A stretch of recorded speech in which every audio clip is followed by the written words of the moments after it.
साला पूरा जिंदगी मोह माया के पीछे भागते रहे। लोग भूल जाते हैं सर, क्या लेकर आए थे क्या लेके जाओगे। मिट्टी से निकलते मिट्टी में मिल जाओगे.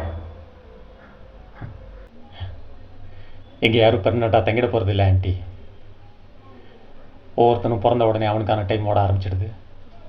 அவன் என்ன பண்ணாலும் எதுவும் பண்ணலைன்னாலும் அந்த டைம் ஓடிக்கிட்டே தான் இருக்கும். நிற்கிற வரைக்கும் ஓடும். பைபிள் பகவத்கீதையில் டெத்தை பற்றி ஒன்று தான் ஆண்டி சொல்லியிருக்கு. நீ எவனாக இருந்தாலும் வந்த வேலை முடிஞ்ச உடனே கிளம்பு. ஆனால் அந்த வேலை முடிகிற வரைக்கும் வாழு. எங்கே இருந்தாலும் என்ன வேலையில் இருந்தாலும். நீ ஏன் பேச மாட்ட? மூட்டை தூக்குறவன் ரிக்ஷாக்காரன் எல்லாரும் பின்னாடி இருக்கான்ற தைரியத்தில் தானே பேசுகிற?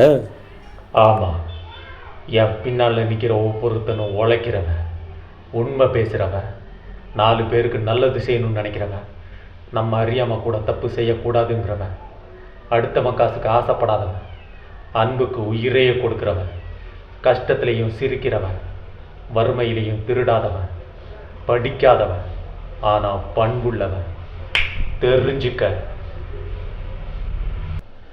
ஒரு விஷயம் சொல்கிறேன், தெளிவாக புரிஞ்சுக்கோங்க. ஒரு பொண்ணு ஏமாற்றிட்டு போயிட்டான்னு அவளுக்காக சாகிறவனோ இல்லை அந்த பொண்ணை சாகடிக்கிறவனோ ஆம்பளை கிடையாது. இப்படி ஒருத்தரை மிஸ் பண்ணிட்டோமேனா அந்த பொண்ணு ஃபீல் பண்ணுற அளவுக்கு வாழ்ந்து காட்டுறான் பார், அவன் தான் ஆம்பளை. பாய்ஸ் அண்ட் கேர்ள்ஸ் 2 பேருக்குமே பொதுவாக ஒரு விஷயம் சொல்கிறேன்.